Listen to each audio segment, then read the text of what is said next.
Hey everyone, welcome to CTS Career and Technology Show. In this podcast, I have a very special guest for you.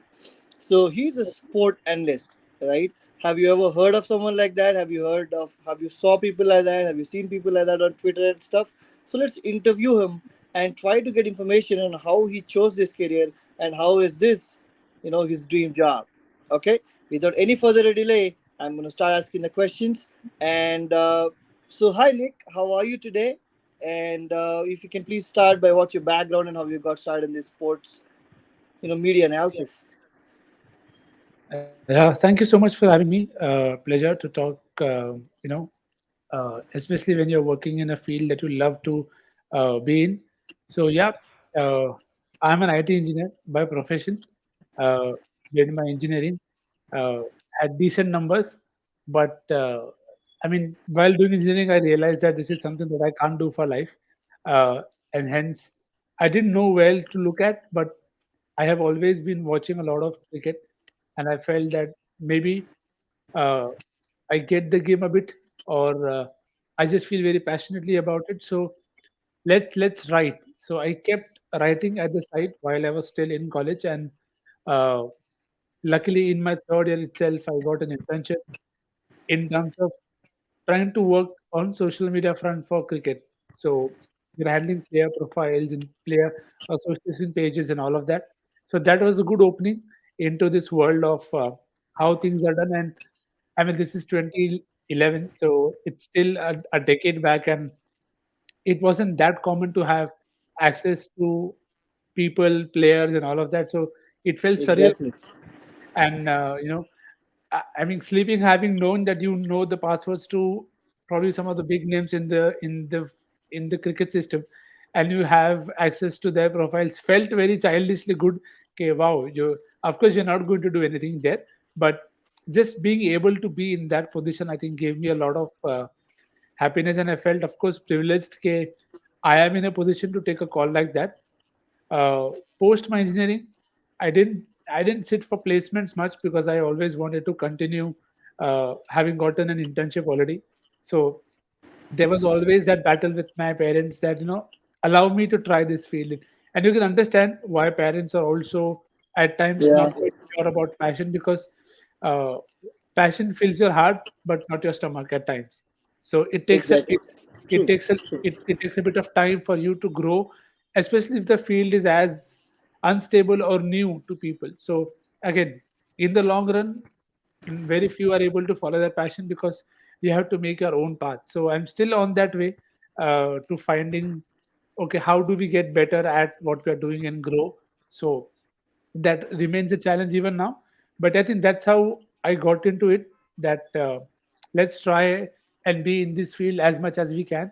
And that's how one thing has led to the other, that I've gone from social media for cricket to actually covering cricket in terms of text commentary, and then writing blogs, reports, uh, and tweeting about the game all the time from for websites, and then covering the game from the venue. So it's been a long journey, 10 years plus now. So plenty of good experiences and good lessons. Awesome. Awesome. So, you touched a lot of points here, okay? That's a very good introduction about yourself. So, I didn't know that you started a decade ago, to be very honest with you, right? In my research. So, starting when nobody even knew what this was, of course, you were doing a sport, maybe for a channel or something, you're editing, you know, uh, you're writing maybe like a columns or stuff, maybe on sports and stuff. And I understand that, but again, I really have to appreciate you for following your passion, which is very important sometimes. But as you said, as you covered, passion doesn't feel stomach sometimes. So it's lucky, and it's great that it's all worked out for you. Yeah. And as you also spoke about parents, we always discuss on our channel about parents. Parents, only thing they want for the children is to have a safe approach, right? It's like they don't want their kids to struggle. You cannot blame them at all in any situation, Yep. because they just want you to be happy. And for them to be happy is to have some good enough money in a bank account, and that is good. That is how Yep. they think, and that's how they want you to progress. So Yep. it was very good. It was very refreshing. Thank you for sharing it very honestly with us. Um, Cheers. so, what is a typical day for you? Look as a sports analyst. So, for all the people looking out for you, looking out at this interview, what's the one thing that a typical job role looks like for you in a day? Of course, in a busy way. I don't want. Yeah, Mhm. go ahead. No, see, firstly, I don't think I haven't ever been a guy who's been able to stick to a label. So uh, I have had many labels. I have had a label of a reporter, of a staff writer, of a social media executive, of a social media manager, of a content head. So of and a few more things along the way. So at this point of time, I just say that I'm a cricket content creator, and it's in a positive way because everything today, every label has both sides. So I'm just sticking to my angle of being able to add to the cricket coverage. So I don't have a degree for journalism or for doing data analytics, but what I feel very strongly about is, given that I've spent a lot of time watching, I feel there are things which I feel I observe and I just share about them. And so far, they've at times been more in sync with what's happened as opposed to just making up stuff. So again, always have to remember that you are not a player, and that Exactly. distinction should always be there, that you are there just to tell a story. You're just telling how the game is going, how somebody's playing, try and add more value to what's already there in the market in terms of this is what people are doing. So I was working full time for the last 10 years. Since the last couple of years, I've stopped working full time. So I'm doing freelance work. So that changes a lot of roles. But when I was doing full time, it was probably 9 to 8, 10 to 8 kind of stuff, which again you didn't want to do. See, the thing here is we all want to strive hard and push ourselves, but I think something that's often lost in all this process is the work life balance. And I think it's very, very critical to maintain that, because as much as we want to work, it is the field of work that it's your choice of work in terms of passion, but your mind also needs a break.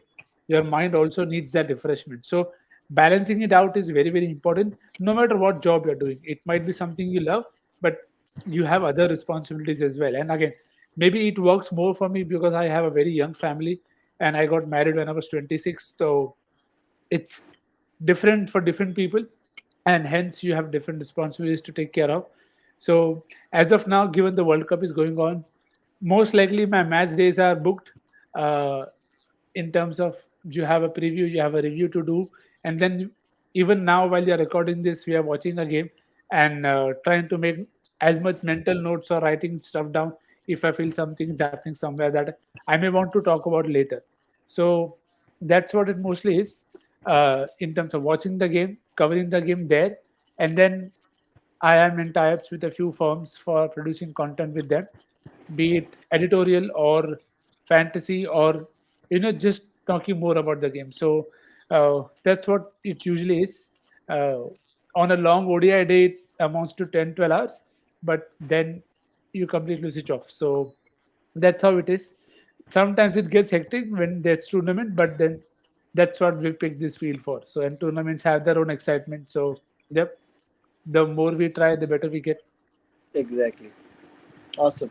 So, Nikhil, one thing that I understood from you and the way you look at your TV right now is that you're loving what you do, right? Yeah. Which is very, very, very important, right? You have touched key points here, right? Like you said, work-life balance and stuff like that, which are very, very important, right? Initially, during the initial stage of your career, that's okay to work hard, work over, but always remember that you have to come back and maintain that work and life balance, right? It's just awesome the way you're talking, the way you're expressing it's just beautiful. uh, so when you were new, right, when you were new to this, expertise, you share your expertise. I've seen you on Twitter, I've seen you giving fantasy tips, I've seen you on Twitter spaces, I've seen you on YouTube channels. You're everywhere, right? So how do you all connect? Is there like a community that you have where you guys connect to? Or how can, if a new starter How can he start and connect with you guys who are experienced enough to guide him up? See, I think this is the best time for that. I think when I started, you didn't have the option of just picking up a cell phone, recording a video, and being able to express your opinions. So for me also, it took me a while. It took me nearly 7 to 8 years to come in front of the camera because I wasn't never been a guy who was confident enough to be in front of the camera. But it somehow just happened. Maybe the need of the situation arise that way.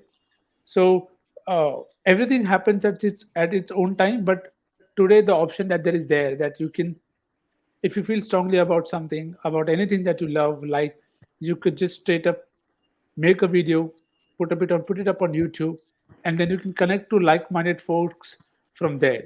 The point is to start. For Exactly. anyone who's wanting to start in this field, all you have to do is, this is what worked for me. Different things may work for you, but it's just about getting it out there, be it in terms of written media or video content. You make videos, you write content, you'll slowly start to build a community of your own, a small audience of your own, and from there, who knows, you just have to keep doing it, and someday you will find the right guy watching it, or the right person watching it, and connecting with you, that, okay, you're doing a great job. Now this is how you go next, this is how you go next. So it will come. But the more we do, the better we get at what we are doing. And today there is very open field in terms of everybody and anybody has that freedom to make their own channel, to start their own podcast if they want to, talking about the game. And eventually, it's in that way, it's a very open field, that eventually it is the people only who will tell you whether they like your content or not, whether they are relating to what you're saying or not. So Got it. it's a constant process. But I think Right. the field is, the opportunities are there at this point of time for anybody to take it up, and it may take time for you to get to that next level or where you Noticed. want to be, Yes. but you'll have to Yes. stay at it. So Exactly. it's how you see, with players as well, right? In ODIs, you have to build your innings accordingly. You can't expect a T20 kind of innings to always work in ODI. So you have to realize which situation is the right one for you, where you want to go, and stick to your strengths. Because I think a lot of times we start something wanting to be someone, but Exactly. in that process you'll realize that, Impersonation. Exactly. It's not you. It's not you that is doing it. yeah, and it is Exactly. fine to start, but the point there is, you have to keep introspecting that, where are you different? Because Exactly. if there are, everybody is doing, wanting to be like everybody, then where is the difference? How are you standing out from others? What is what is there that only you are able to see? What is there that you are able to tell better? So that's where Exactly. you get, and you'll only get that by doing it a lot. So it's a constant learning process for all of us. And Yeah. yeah, that's what it is. Wow. A lot of information again. So, first thing you said is the best way to get something done is to just begin. Right, just start. Yeah. Right, just start it out. That's a great advice. And the second thing you said is to maintain consistency. Right. So just keep doing it. Don't get worried that your first video has not been viewed, second video has not been viewed. Something out there, someone out there is ready to view it, but there's gonna it's gonna be a day where somebody's gonna watch that and let us know. And the third important thing that you said is just don't be like every other person. Be unique, be standing out, right? There should be something different, something key about your analysis that nobody else is giving, right? And that is what makes you stand out. That's some good information, Nikhil. uh, all right. So coming to social media, the first thing that anybody will ask you is how to handle a negative comment. So you put a review, you spend your hard time, you wrote the notes down, you put it on Twitter, you put it on YouTube, and somebody below says, "Bhai, tune match dekha hai?"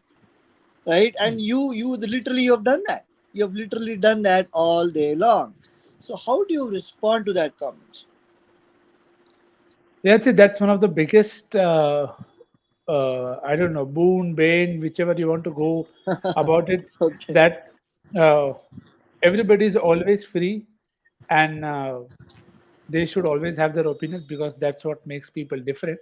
But what I feel that I've learned over time is sometimes I still don't react well to negative comments. Uh, Predominantly, maybe it just happens that sometimes it's just the kind of day that you have had. That if you've had a good day overall, uh, you probably tend to ignore that thing better. But some days you're not in the best of, you haven't had a great day, or you don't seem to be in a mood that you want to be relenting, and uh, you latch onto it and you feel angry or you feel agitated. So it's probably like that. I'll give an example of a test match that, a lot of times negative comments are like the balls that are coming to you outside of. Uh, you have to know which one to play and which one to leave, and try and also be in a position to take a call that what is the intention behind the person's comment. Now, sometimes the comment might just be on the content that is made, something they may not agree on, something they may feel very strongly. So, what I feel today that often gets lost is there can be a sense of agreement also in a disagreement. That okay, the other person feels differently, you feel differently. You can simply agree to disagree. You can end it on a very mutual way, that yes, okay, fine, you feel that way, okay, I feel this way. But what at times in this often takes the attention out of, or takes the attention that is the language at times that you feel that okay, this is probably too harsh, or this is probably too rude.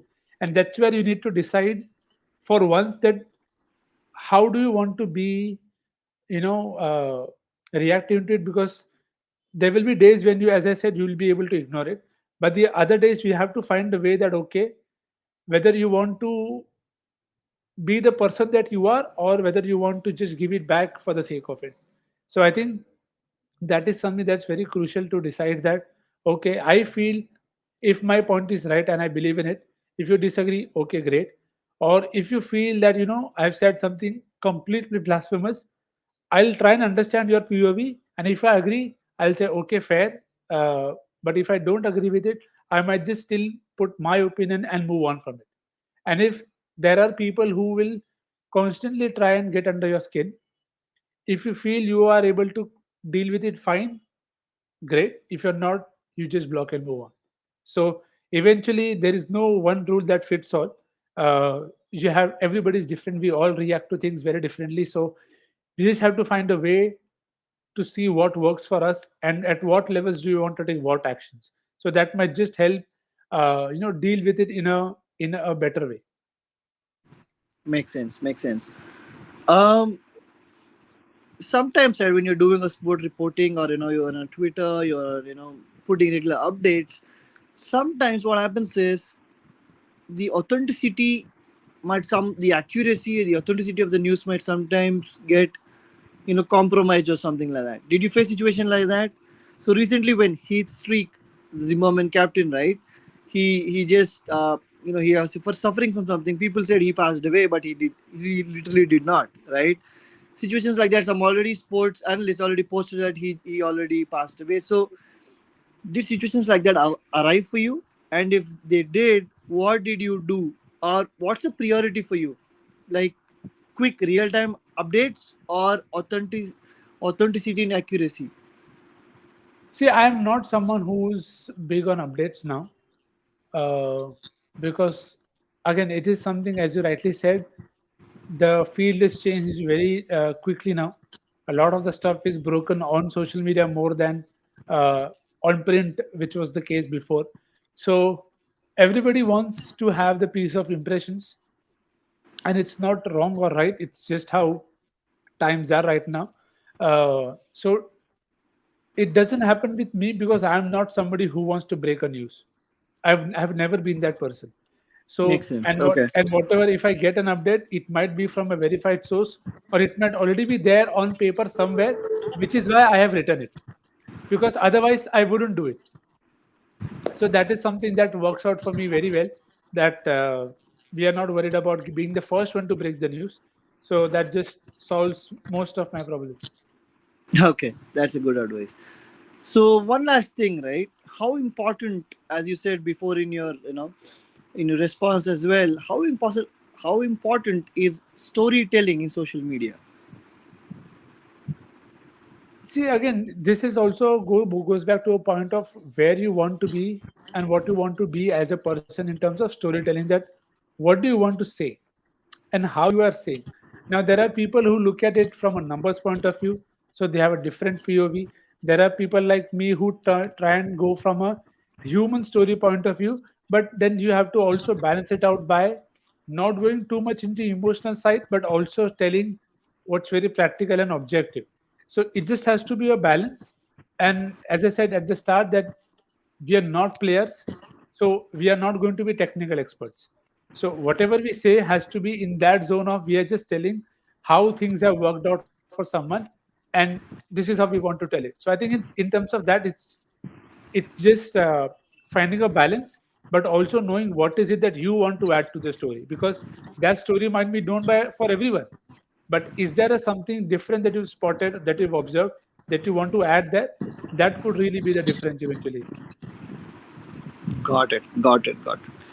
Thank you so much, Nikhil, for your time today.